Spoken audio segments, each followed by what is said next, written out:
यमराज कहते ये 12 लोग हैं कौन कौन? ब्रह्मा जी, नारद जी, शंकर जी, सनत कुमार, कपिल देव, मनु, प्रहलाद, जनक, भीष्म पितामह, बलि, सुखदेव और यमराज कहते एक मैं स्वयं, हम 12 लोग हैं जो भगवान के नाम की महिमा जानते हैं।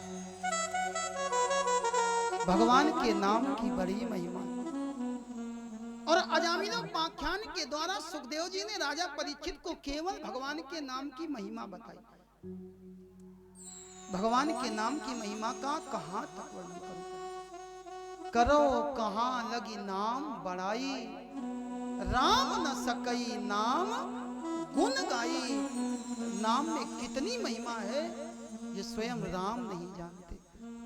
राम एक तापस ती तारी, नाम कोटि खल कुमति सुधारी। नाम की बड़ी महिमा है। महिमा जा सुजान गनि राऊ, प्रथम पूजियत नाम प्रभाव। नाम की, भगवान के राम नाम की बड़ी महिमा है।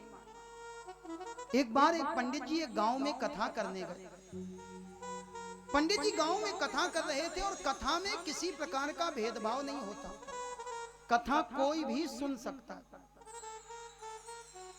गांव में गैया भैंस चराने वाला एक चरवाहा निकला। चरवाहे ने सोचा कथा हो रही है, लाओ हम भी सुन ले, और चरवाहा कथा सुनने के लिए बैठ गए। पंडित जी ने कथा सुनाई, राम का नाम भवसागर से पार कर सकता। पूरी की पूरी कथा में चरवाहे के मन में एक बात घर कर गई, एक बात बैठ गई कि राम का नाम भवसागर से पार कर सकता। कथा के बाद चरवाहा चला गया। रास्ते में जा रहा था, इसके मन में विचार आया। विचार करने लगा, राम का नाम है छोटा और भव सागर है बड़ा। पंडित जी के पास में आकर के प्रणाम किया, बोले महाराज आपने बहुत अच्छी कथा सुनाई। आप कहते हो राम का नाम भव सागर से पार कर देगा। एक काम करो, या तो भव सागर को छोटा करो या फिर राम के नाम को बड़ा करो। पंडित जी बोले देखो राम के नाम तो अनेक हैं, भगवान के नाम बोले इनके नाम अनेक अनूपा। भगवान के अनेक नाम हैं, लेकिन सब नामनते राम बड़। सारे नामों में राम नाम बड़ा है। ये बोला अगर राम नाम बड़ा है तो भवसागर छोटा कर दो। पंडित जी बोले कितना छोटा कर दे? गांव के किनारे रहने वाला ये चरवाहा कहता है आप भवसागर को तालाब बना दो। पंडित जी ने कहा जाओ तुम्हारे लिए भवसागर तालाब हो गया। ये गावही यही चरित्र संभारे, ते ही यह ताल चतुर रखवारे। जो भगवान का चरित्र गाते हैं उनके लिए भवसागर तालाब बन जाता है। प्रसन्न होकर के चला गया, इतना बड़ा भवसागर, और पंडित जी ने तालाब बना दिया। विचार करने लगा जब मरेंगे तो तैर करके इस तालाब को पार कर देंगे। लेकिन फिर विचार आया अगर ठंडी के मौसम में मरे, तालाब का ठंडा ठंडा पानी। दौड़ करके पंडित जी के पास पहुंचा, बोले महाराज कृपा करो आप तालाब से भी छोटा कर दो। पंडित जी बोले कितना छोटा करें? ये बोला आप भवसागर को भवकूप बना दो, आप भवसागर को कुआं बना दो। पंडित जी ने कहा जाओ तुम्हारे लिए भवसागर कूप बन गया। कहां लिखा है? ये चरित जे गावई हरि पद पावई, तेन पदई भव कूप। प्रसन्न होकर के चला गया, बोले अब कोई चिंता नहीं। लेकिन थोड़ा आगे बढ़ा तो फिर याद आया कोई कोई कुआं भी बहुत बड़ा हो। एक पैर इधर रखा और दूसरा पैर उधर न रख पाए तो उसी भवकूप में डूब जाएंगे। पंडित जी के पास में आ गया, महाराज थोड़ी और कृपा करो। पंडित जी ने कहा कितनी कृपा करें?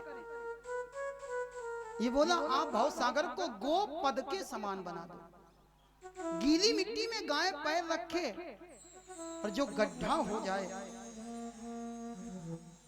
पंडित जी बोले इसके लिए तुमको कुछ करना पड़ेगा। क्या करना पड़ेगा? पंडित जी बोले भगवान की कथा कहो। ये बोला महाराज हम पढ़े लिखे नहीं, हम भगवान की कथा नहीं कह पाएंगे। पंडित जी बोले भगवान की कथा सुनो। ये बोला कथा कराने में खर्चा बहुत लगता, हम भगवान की कथा सुन भी नहीं पाएंगे। तो पंडित जी बोलने लगे अगर कथा कह नहीं सकते, कथा सुन नहीं सकते, तो कम से कम जहाँ कथा हो रही हो वहां जाकर के बैठ जाया करो। कहाँ ही सुनहि अनुमोदन करही, ते गोपद इव भव निधि तरही। बड़ा प्रसन्न हुआ, भवसागर गोपद बन गए। लेकिन मानव का एक स्वभाव है, जीमी प्रतिलाभ लोभ अधिकाई। जैसे जैसे मानव का लाभ बढ़ता है वैसे वैसे मानव के हृदय में लोभ बढ़ता है। पहले हमारा नियम था, हम जितना कमाते थे उसका 10वां हिस्सा दान करते थे। हम 10 रुपए कमाते थे, 1 रुपए दान करने में दिक्कत नहीं थी। 100 रुपए कमाए 10 रुपए दान करते रहे। और जब से भगवान ने 1 लाख दिया, अब तो 10,000 दान करने में सोचना पड़ता। ये मानव का स्वभाव है, जैसे जैसे लाभ होता है वैसे वैसे लोभ बढ़ जाता है। इस चरवाहे के लिए पंडित जी ने भवसागर को इतने बड़े से गोपद के समान बना दिया, अब इसका भी लोभ बढ़ गया। पंडित जी के पास आया, बोला पंडित जी आप बहुत विद्वान हो, इतना बड़ा भवसागर गोपद बना दिया, हम चाहते हैं कि आप ये भवसागर का झंझट खत्म कर दो, हमारे मरने के बाद हमको भवसागर मिले ना। पंडित जी बोले देखो भैया छोटा बड़ा तो हो सकता है लेकिन खत्म नहीं हो सकता। लेकिन ये चरवाहा अपनी बात पर टिक गया, बोले पंडित जी भवसागर खत्म करना पड़ेगा। पंडित जी ने कहा अच्छा ठीक है रुको। पंडित जी ने अपनी पोथी पलटी। पंडित जी ने कहा एक बात बताओ, अगर हम तुमको कुछ देंगे तो लोगे? चरवाहा बोला पंडित जी बहुत उल्टी बात कर रहे हैं, हमने बहुत पंडित जी देखे, लेकिन जितने पंडित जी हैं सब लेने वाले हैं, देने वाला कोई नहीं। वो आप कहते हो आप दोगे, अरे आप जो दोगे हम वही ले लेंगे। पंडित जी बोले हम तुमको दाम नहीं देंगे, हम तुमको भगवान का नाम देंगे। अगर तुमने भगवान का नाम ले लिया तो नाम ले तो भव सिंधु सुखाही, करो विचार सुजन मन माही। भगवान का नाम लोगे तो तुम्हारे लिए भवसागर सूख जाएगा। भगवान के नाम की बड़ी महिमा है। हो गए भव से पार लेकर नाम तेरा, हो गए भव से पार लेकर नाम तेरा, हो गए भव से पार लेकर नाम तेरा, हो गए भव से पार लेकर नाम तेरा। नाम तेरा हाँ नाम तेरा, नाम तेरा हाँ नाम तेरा, राम तेरा घन श्याम तेरा, राम तेरा घन श्याम तेरा, हो गए भव से पार लेकर नाम तेरा, हो गए भव से पार लेकर नाम तेरा।